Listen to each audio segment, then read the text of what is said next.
Hey guys, it's the last word. It is Friday, February 6th. We are live on LinkedIn. We're streaming live on YouTube, I think, Facebook.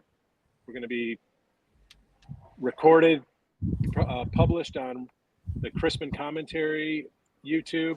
Welcome back to another Chrisman Commentary Presents The Last Word. We got KP getting ready to come on camera.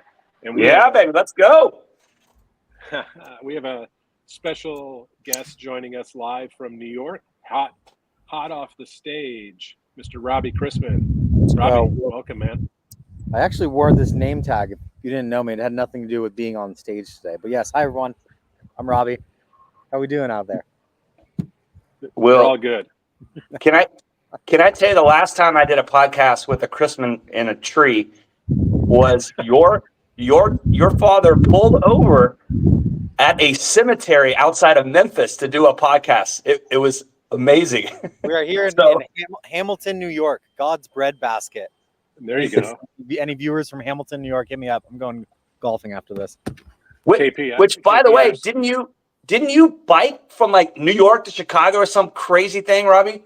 A couple times. I got a single speed that I keep either in the New York apartment or Chicago, and I've gone back and forth. It teaches you about wind directions in the U.S. There's a reason going west to east is a faster flight time than going east to west. Turns out the wind blows that way.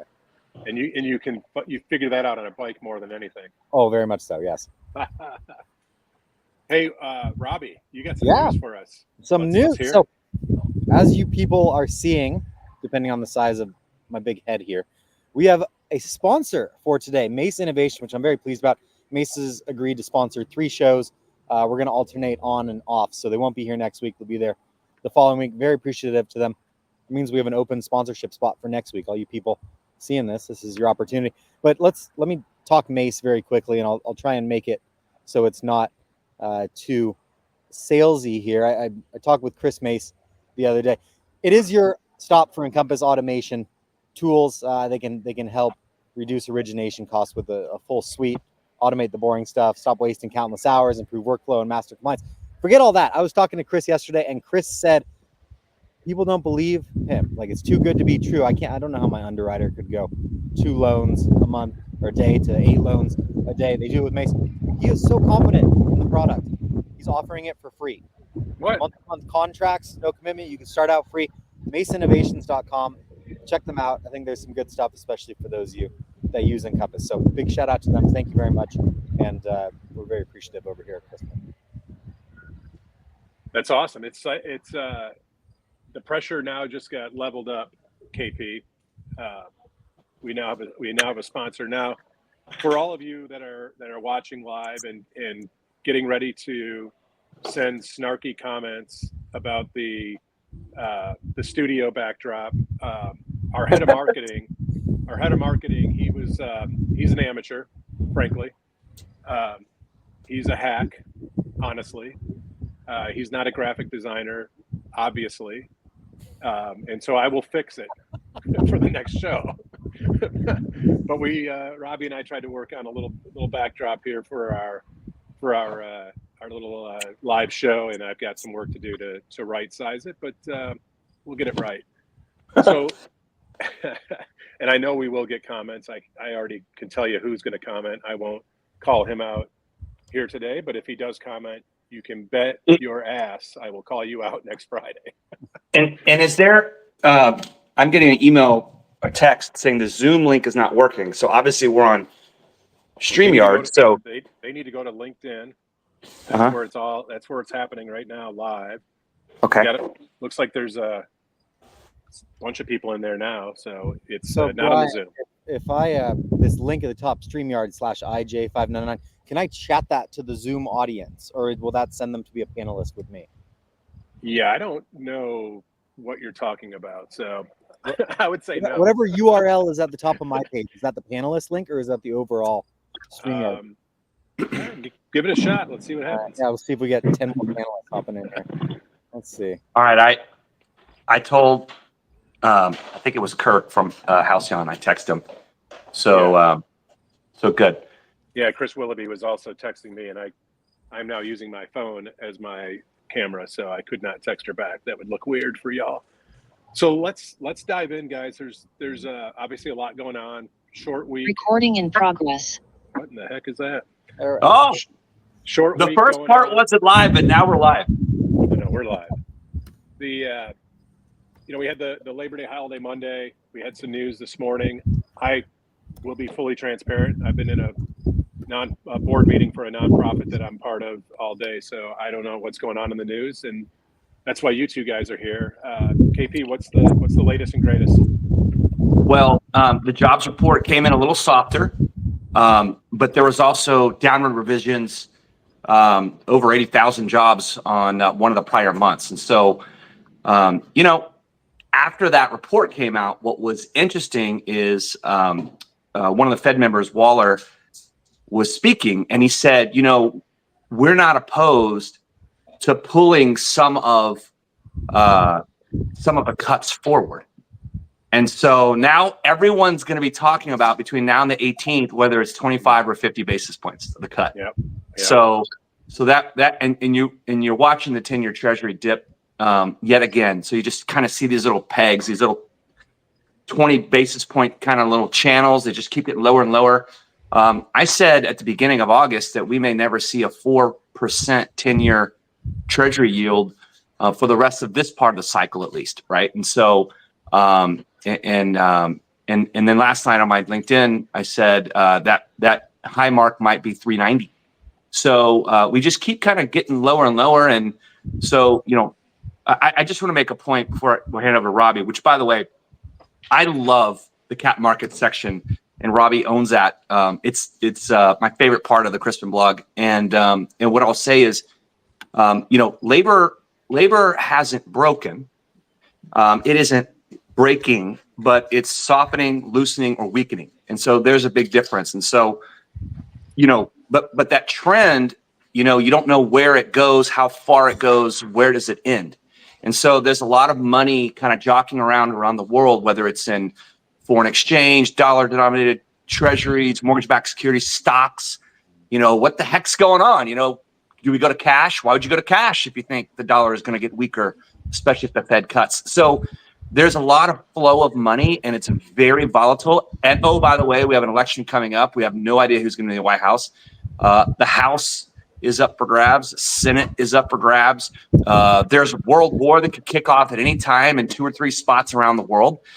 So there are known unknowns, and then of course there's the unknown unknowns. Who knows? It could be a freaking pandemic around the corner. I mean, I just heard that my place I'm staying at, my brother-in-law and sister-in-law, the house is infested with COVID. So Brian, I'm gonna have to crash with you tonight in Detroit before I go watch Texas take on Michigan.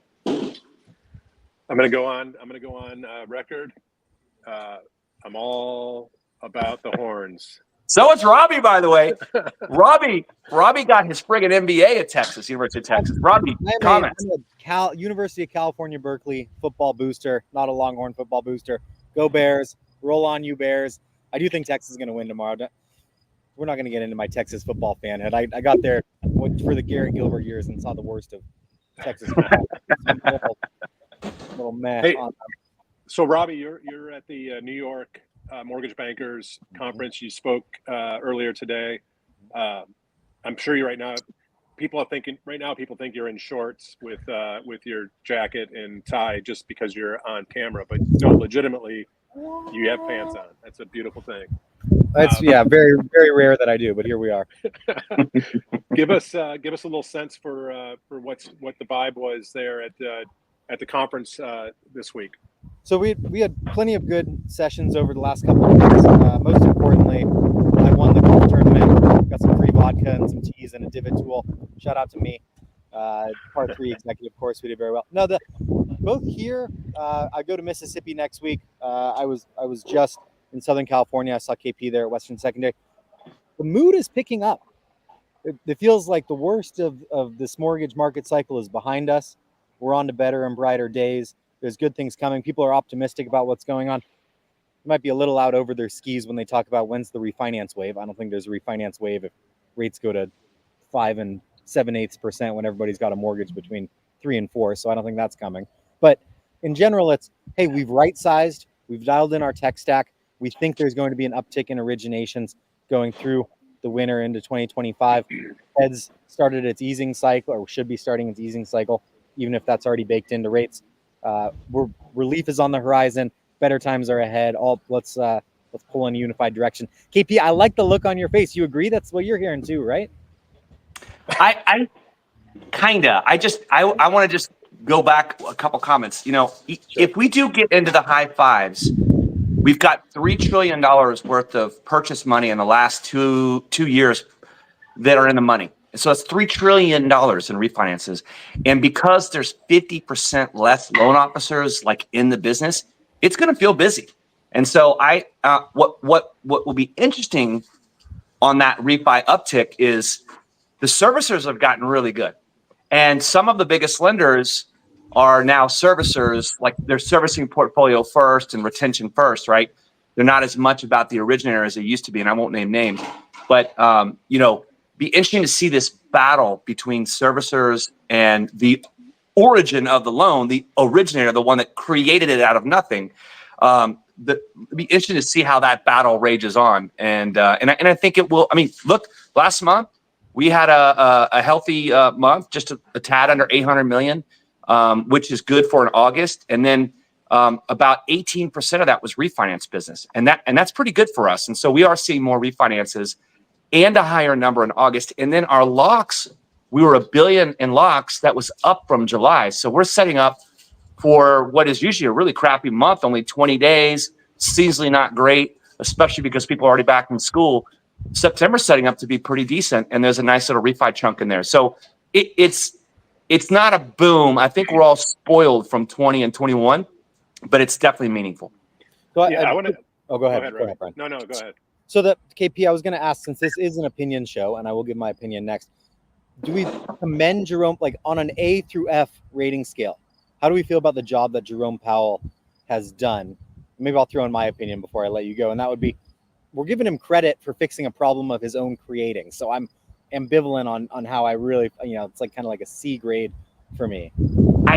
Okay, and if I was to go conventional wisdom and say they waited too long to start raising, they waited too long to start cutting, I would be in that C camp. But I'm a contrarian. Like, I actually think Dak Prescott's a great quarterback. So regular season only.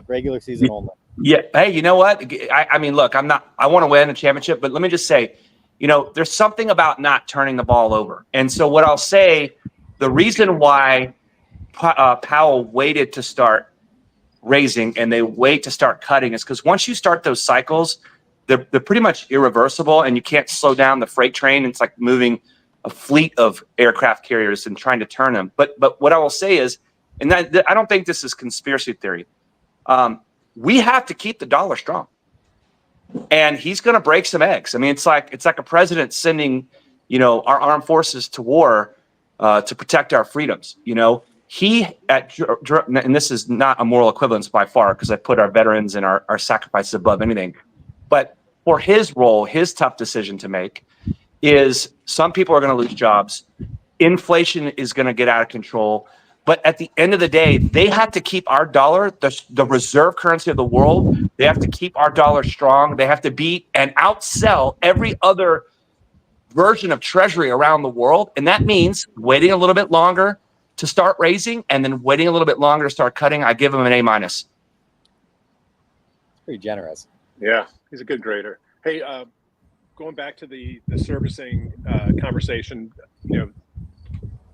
refi, call it a refi, the wave, call it a boom, call it a wavelet, a boomlet, whatever you want to call it. So this week I saw a post on LinkedIn talking about a servicer, a particular servicer who I'm not going to name because I don't know the name, that is reaching out to borrowers that they service loans for, but reaching out potentially in a way that represents that they, the servicer, are the actual originating lender. There's some kind of questionable tactics, I guess, that were called out on a LinkedIn post. And I'm just curious, and I've heard this from other people. I've seen it. I've seen evidence of direct mail that people get based on trigger leads and different sorts. I had not yet seen anything from a servicer as much as I'd seen it from other lenders responding to trigger leads. And just really curious if you guys have seen anything like that on the servicing side, where the servicers are sort of maybe blatantly misrepresenting who they are in the eyes of the consumer. I can handle it, but Robbie, the wind isn't blowing right now, so why don't you get your 2 cents in? You're the expert here. I don't run a gossip column in the mortgage industry. That's my dad's. Okay, all right. Well, let me just say this: like, there are some realities to what's being posted online, and there are some things that are happening out there, and I don't think that there are perfect originators, whether for a servicer retention team or a distributor retail or our wholesale channel or a correspondent channel. What I will say is what this really comes down to, and again, this is we buy and sell money. We buy and sell money, right? And so that's not why a lot of us got in the business. We got in the business because we're fostering the American dream. It feels good to put someone in a house. Ryan, you posted that post of your first deal. You helped put someone in the house the other day. I thought that was pretty cool. But behind that beautiful picture is an asset that someone needs to pay off the mortgage-backed securities holders to make them whole on their investment, which is a long-term stable investment. I mean, mortgage-backed securities are seen as a very high-grade investment right behind the U.S. Treasury.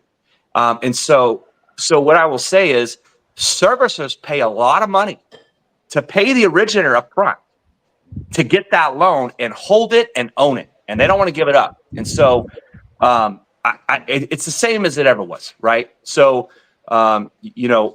in about 40 minutes, I run my national TPO call where all of our AEs and sales managers and regionals and then our channel directors, Herb and Jay, for our correspondent wholesale channel, get together the first Friday of every month. And we're going to be talking about our EPO policy because a lot of questions about that right now. It's 6 payments, not 6 months, 6 payments. Servicers don't make money if they only have the loan for 6 payments. I mean, they are losing money, but you could say 12 payments. They're still not making money. money. I saw some policies out there at 12 now, right? And so the reality is when you pay a lot for that asset, you were hoping to hold it. And as a servicer, you want that next refi because your cost of acquisition on a refinance on a servicing portfolio is like a fourth of the cost it takes for all of us to go out and originate and get that loan. So that's the battle, right? So this isn't the exact number, but let's just say it takes $400 a loan for us to support a marketing team and a branch and a whole distributor retail team and an originator to go out and originate that loan to begin with. And then once either we service it or if we sell it off to a servicer, that next refinance, the average cost is about $100. So who has the right there, right? So, the originator is like, hey, we spent a lot of money to get that loan to begin with. I want that next loan. And then the servicer is like, well, too bad. I paid you to get that loan from you. Now it's my asset and mine. And so that battle's going to rage on. And so, there are many tactics and approaches and ways to get down in the weeds and talk about, granular stuff that's going on. I heard this on a phone call, whatever.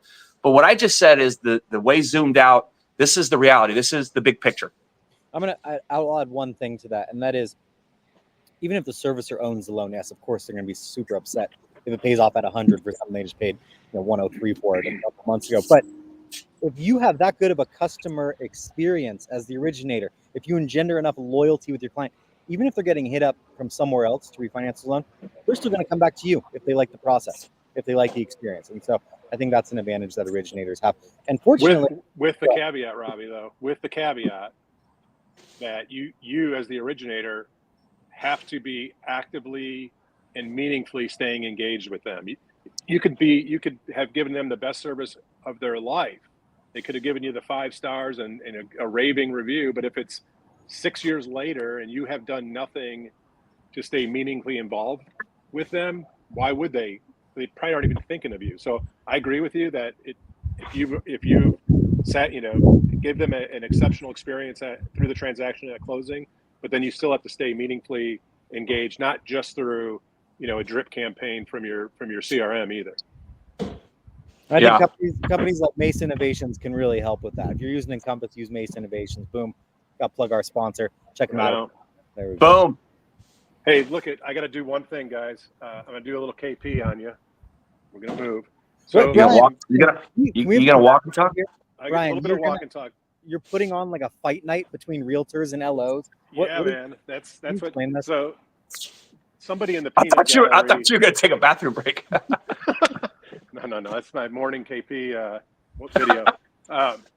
Somebody in the peanut gallery commented that they thought I was in a furniture warehouse. I'm not going to name names, Greg. No, I'm in DBG, Downtown Boxing Gym. I'm a board member. We're having our one of our board meetings on site, and today I'm going to announce. Not right now. I'm going to announce in March of 2025, we will be hosting the Michigan Real Estate Rumble. What the heck is the Michigan Real Estate Rumble? It's a fundraiser going to be held right here in DBG, downtown Detroit. Benefits go to the DBG, which is an after-school education recovery program. Awesome group here. But the cool thing about it is there'll be 8 fights that night. Real fights, like real boxing gloves, real people in the ring. And it'll be realtors versus realtors, loan officers versus loan officers. I happen to be here in Michigan. There's a couple big companies here. They may or may not like each other. Maybe some of their people will get in the ring and go at it. We'll see. Nice. March 2025, Michigan Real Estate Rumble. Look for more information. Today's the soft launch. And the reason I'm doing the soft launch is now the pressure's on to line up these fights and get this thing lined up and ready to roll. But excited about that. Love it. If someone signs a liability waiver, like, are we getting actual mortgage industry employees in the ring? Yeah. Realtors, loan officers, maybe LinkedIn personalities could go toe to toe. I know a few that I'd like to see knock each other out. Robbie, while your car's over there getting towed, BV what's going on over there? The VP of the warehouse I'm outside of accused me of using their Wi-Fi. So I told him the show's over in 4 minutes, my friend. Right. I'm a lover, not a fighter. So yeah. So hey guys, one more topic I think is that we should touch on. I think we're 3 or maybe 4 weeks now post NAR settlement. Robbie, what was the talk there at the New York conference around NAR? Is it? I'm hearing a lot of business as usual, kind of a little bit of a nothing burger, but curious what you guys are hearing and seeing. That's good, because I was going to say I'm sick of all this conjecture about NAR when nothing is changing. There's been so much speculation. I guess there will continue to be speculation. Nothing burger, and even if there is a something burger, we're kind of at the mercy of whatever it evolves to from the real estate agents. And so what's the point in speculating before we get there? I mean, I heard some interesting stuff this week. A la carte, pay by the house tour, pay by the offer. I thought that was interesting. We'll see if that comes down the pike. Big nothing for me. I'm tired of talking about it. I'm sorry to be so shrewd there. Yeah, and I'll just put a bow on that. I have a team of LOs that I keep asking, like, ever since this thing went down, like, what's changing? And they're like, nothing's changed. The seller's still paying. The seller's still paying for the commission for the buy side agent, and nothing has come down. So far, nothing has changed other than, you just have one more disclosure up front. Money grab, lawyers always win in the lawsuits. And then I saw in the news that, like, the plaintiff, the Stitzer guy, he's like, oh, hey, by the way, I've got this thing I've been working on all this time, come use my, I mean, it's like, are you kidding me? The fact that the courts can be used to take out, great business owners of real estate companies that have been putting in the work in our neighborhoods all these decades is complete and total bullshit, but whatever. Well, guys, we made it through another Friday, another week. Anything else, Robbie, before we where'd you say you're going to play golf this afternoon? What are you doing? Go and play golf this afternoon. Back to Manhattan tonight for a friend's birthday party in the city. off to Boston for the Real Edge Summit at the start of the week, then down to Mississippi for the Mississippi Mortgage Bankers in Flowood, right outside of Jackson. Don't worry, people, I'm not golfing. I won't take all your prize stuff. That's what I'm up to. Because I have one final word when we're done here. Ask KP what he's up to this week. I catch a flight. He's up to. He's coming to the D. Yeah, I'm coming to the D, and then I watch Texas take on Michigan. Hopefully, see Garth Graham at his tailgate there on the northwest corner of the stadium there at the Big House. And Quick story for you. So I got into the University of Michigan, and I got into the University of Texas. And Garth to this day doesn't understand why I didn't go to Michigan. I said, Garth, the women aren't as pretty, the food's not as good, and the weather sucks. Don't tell me I should ever have been in Michigan, man. No, thank you. I will see you in Austin. Hook 'em horns. We are rolling over the Michigan this weekend. I have no doubt in my mind. No doubt. yeah, 7-point spread's not enough. I fly right after the game immediately to the Mortgage Collaborative in Denver, and I'm there till Wednesday, and then I turn around on that Thursday next week and go to AIM Fuse in New Orleans. So I'm road warring it. It's game on right now. It's conference season. I'm right there with you, Robbie. Typical KP. Well, last thing we're going to do, and I know, Robbie, you probably have one more last word. So, KP, you already picked your game. We know who you got for the week. Just it's one game. You get one game, college or NFL. Kind of pick your lock of the week. KP's got the horns. Robbie, what do you got? It's got to be different. I'm going Packers to lose. And I think we had Greg Share on, and he said, what do you say? Packers, Ravens, Super Bowl. Both your teams look like garbage. Don't even start with me. Packers to lose this weekend. That's your lock. Packers to lose is a lock. Okay, I wish I could say it in Portuguese because they're down in Brazil, I think. Yeah, tudo bem. I'm gonna go with the Lions over the Staffords on Sunday Night Football. Some other snarky comment in the here talking about they thought I was in a Detroit Lions championship warehouse and they didn't see any trophies behind me. Accurate, but this is the year of the Lions, baby. We're going to turn it around. This is the year Dak Prescott doesn't throw an interception in the first round of the playoffs. Okay. No one's buying that. No one believes that. I was going to thank Mace Innovations one more time, but Brian, I was going to say anything you want to add about Chris Mace because you introduced us. He seems like an amazing guy before we get out of here. Yeah, so I met Chris a couple weeks ago, maybe 3 or 4 weeks ago. I've been following him, and we kind of knew each other, I guess, on the internet. But he and I participated in a cohort, a little social media, social selling cohort, and so we got to know each other through that. And great guy. I love what he's doing. I love the business there. Such a huge value, especially when companies are looking for maybe some variable cost work versus FTEs. Great guy, great company, great work, and now a great friend of The Last Word. Yes. Yeah, he's been a great contributor, to our community online on LinkedIn too. He's always thoughtful in his responses, and he's fully engaged. So gotta love that. Part of the tribe. Close us out, Robbie. That is The Last Word. Thank you for having me. Appreciate what you guys are doing. Appreciate the LinkedIn audience joining and the Zoom people bearing with me while we're working out some technical stuff. We'll see everybody next week. Hey, wait, Zoom people. You know who you are. Get on LinkedIn. Come on, watch the show on LinkedIn so we don't have to do this Zoom thing anymore. Yeah. You know who you are. See you guys next week. Cheers. Hook 'em. Hook 'em.